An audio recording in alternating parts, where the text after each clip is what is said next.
We have the Canada Games softball team from 1981. Come forward, please.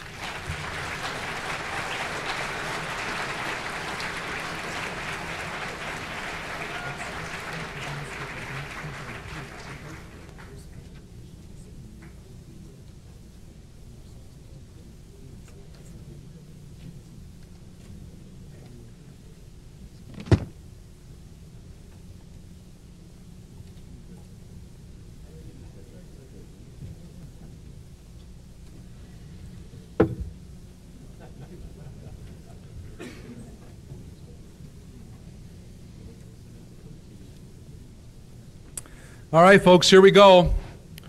Bottom of the seventh, last inning of the 1981 Canada Games Men's Softball Championship game. 2 outs, runner on first, Nova Scotia leading Ontario 3-1 in a game the Nova Scotians were not even supposed to be in. They were generally considered also-rans in this tournament and were supposed to be sitting in the stands watching someone else play Ontario. But that wasn't in the cards for this gutsy bunch of kids from Nova Scotia. They had made a playground of the field in Thunder Bay, winning all 5 round-robin games with tough pitching, opportunistic hitting, stellar defense, and a lot of heart. Led by coaches Ron Clark of Halifax and Jim Hoffman of Glace Bay, they rode Darren Harrison's arm to a 1-0 win over Saskatchewan in the semi-final game the day before. It was Harrison's 4th win in 6 games. Walter Fanning had the others, a 2-hitter against New Brunswick in the tourney opener, and a no-hitter against Alberta in the final round-robin game. Now, with the crowd of more than 3,000 on its feet, most cheering for the underdog Nova Scotians, Fanning looks at the runner on first and unleashes a fastball to the plate. He realizes that if he doesn't get this batter out, Harrison will be called on to relieve, and Fanning says later, with all the confidence in the world, that he definitely would have saved the day. Here comes a quote from Coach Hoffman. "We could see as the summer went on that we were becoming a family." Hoffman, 18 young men, ages 18 to 20, he and Clark selected to represent the province. The team had played or practiced every weekend since the snow left the ground. They played in tournaments against senior teams, honing their skills with the best, each player getting ample chance to show what he could do under pressure.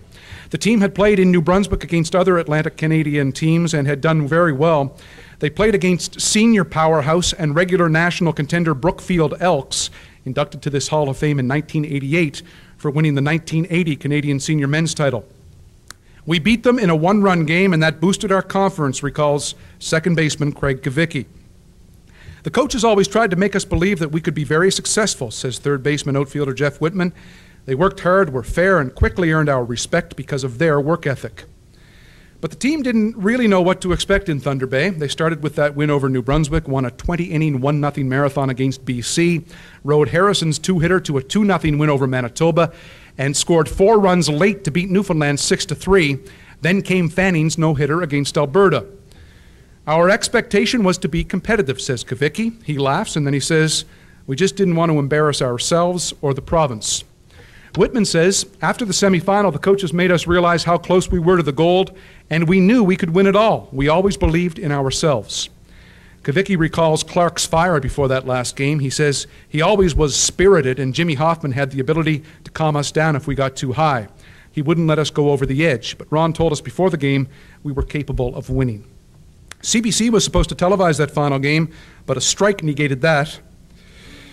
Yeah.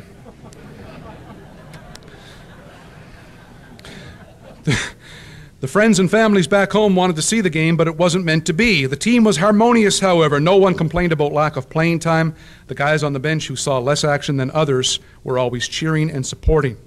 They had built the team spirit by living together and traveling in vans wearing sweaty, stinky uniforms, and that will breed team unity, guaranteed right there. In Thunder Bay, the team was housed in a school classroom with homemade bunks bolted together. Hoffman remembers how serious Clark was and how he had set a curfew for the boys. This is a quote. "One night before Clark came back to the room, the players loosened the bolts in his bed. He arrived, gave the boys a rah-rah speech, turned out the lights, and jumped on the bed. The bed collapsed. Everyone laughed, of course, even Clark eventually." But Clark wasn't laughing as Fanning looked into the catcher in the 7th inning of the final. He was tense, as was everyone else. Nova Scotia had scored in the first on a Kavicki single, a wild pitch, and a Darrell Hadley base hit. Ontario tied it in the second. Nova Scotia scored twice in the 6th when shortstop Hadley singled. Designated hitter Doug Cormier doubled to drive in pinch runner Paul Blackmore, and later pinch runner Scott Biller scored on a wild pitch. And now it's crunch time. Fanning pitches. The batter whacks it back to him. The ball bounces off his leg a few feet away. Fanning doesn't know for a moment where the ball is, but then he finds it, pounces on it, fires to Greg Patton at first. It's in time, out. Pandemonium. Coach Hoffman leads the charge from the bench, and he is screaming, "Gold, gold, gold." Whitman says, "I know now what it feels like to win a World Series, Stanley Cup, or Super Bowl. The excitement is incredible." Well, tonight the excitement is relived. It was an incredible accomplishment from a group of guys expected to finish 7th with hope for a 5th and a coach's dream of any sort of medal at all. And these young men were and are Paul Long, Wayne Kleik, and Darrell Hadley of Guysborough, John Butts and Dave Fraser of Glace Bay, Greg Patton and Carl Smith of Truro, Darren Harrison from Terrence Bay, Doug Cormier from Abercrombie, Walter Fanning of New Glasgow, Scott Billard and Jeff Whitman from Halifax, Harold Lowe of Western Shore, Mike Hart of Sambro, Craig Kavicki from Tantallon, Jim Fitzpatrick from Mulgrave, Paul Blackmore from Beachville, and Danny Ryan of Donkin.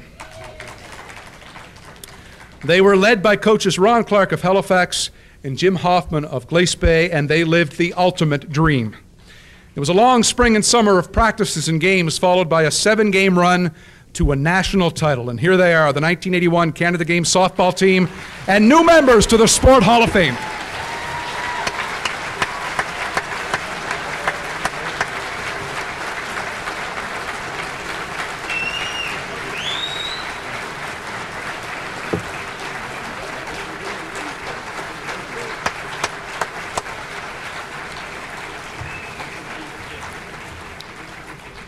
Now here is a special treat. Before we bring the presenters to the stage, there is a song that has been written and sung by team member Paul Blackmore, and this song will tell you exactly how these guys feel tonight about their past and about the present tonight being inducted to the Sport Hall. So Maestro, let's roll the tune here.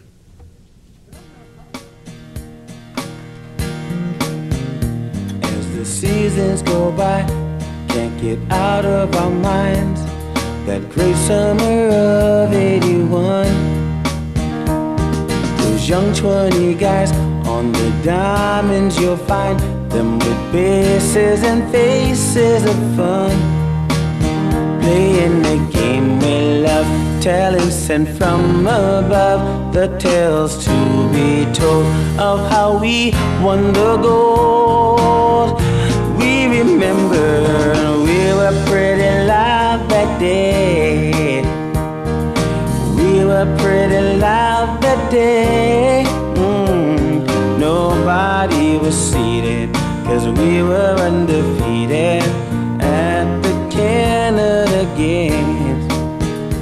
And as family and friends try to all comprehend how special we feel 'cause of this, it is memories past we all want to last, and be happy that we never missed.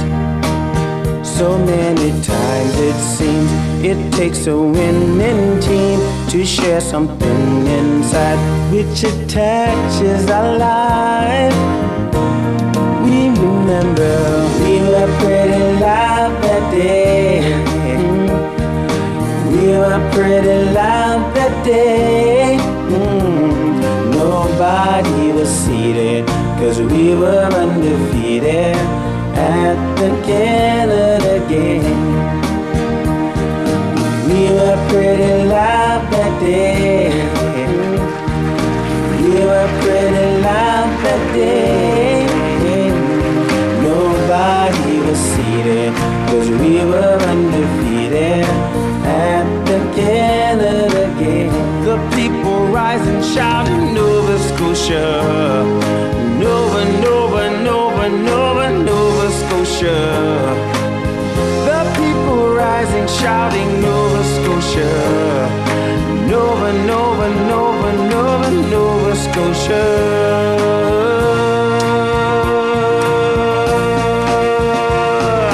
We were pretty loud that day. We were pretty loud that day. Nobody was seated, 'cause we were undefeated at the Canada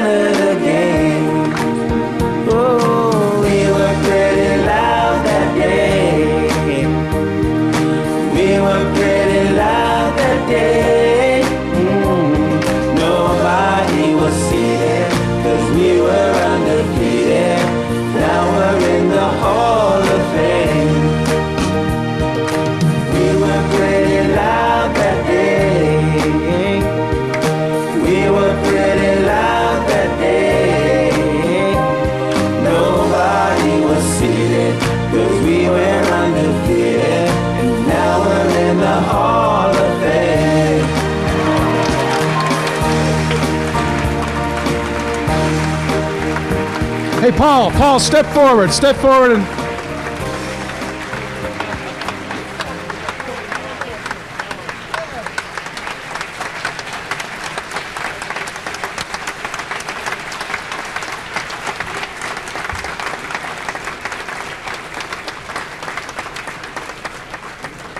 That was great. Can we have Joel Irvin come forward, please? Our participating sponsor representing Coca-Cola Limited is the Vice President Joel, and we'd like to also invite to present the pin Mike Henderson, a member of the Nova Scotia Sport Hall of Fame, inducted twice in 1988 as a member of the National Senior Men's Champion Brookfield Elks team of 1980, and on his own in 1999 as a phenomenal second baseman. Come on forward, guys, and make the presentations.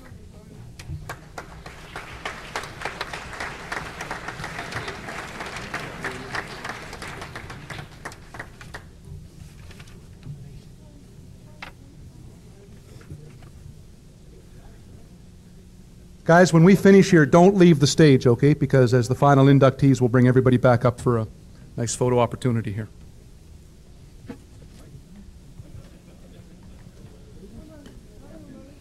All right, as we make the presentations, let's ask Captain and Second Baseman Craig Kavicki to come on out here. I have to mention one thing. Yeah, okay. Harold just asked. He's got to mention one thing. You go right ahead. Harold just mentioned to me, how did Mike remember my name? Well, Mike played ball against us when we played the senior Elks, when we were preparing for the Canada Games. We played a doubleheader. We lost the first game. Second game, we won by a run. Well, it was Harold's run. Harold hit the home run. Mike, is that why you remembered him? Remembered him fondly, apparently. So you guys go there in 81. Were you sort of not as confident as was indicated in that? Did you expect to finish any higher than maybe fifth? Well, we look forward to the plane trip. That was good. We had a pretty good bunch of guys, but I don't think it was in our heads that we're going to go there and bring back anything of that color.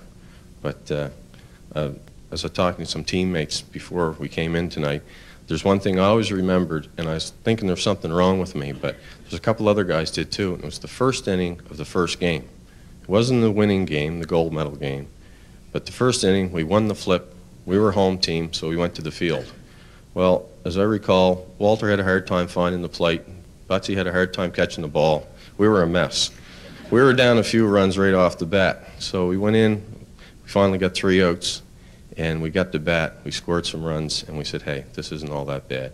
And from there, everything else was history. Yeah, rest is history. What about, we'll talk about that final out in just a second. First of all, though, guys from all over Nova Scotia that obviously came together beautifully as a team. How did that happen? I think that Ronnie and Jimmy picked backyard ball players.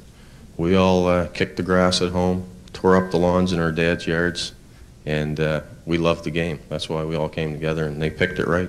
All righty. What about, yeah.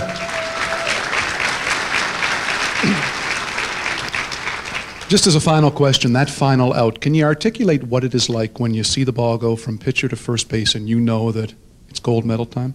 Yeah, that was good. It was getting it from Walter over to Greg. That was the trouble we had. But I think Walter always kept us on the edge. It was the same as when he pitched.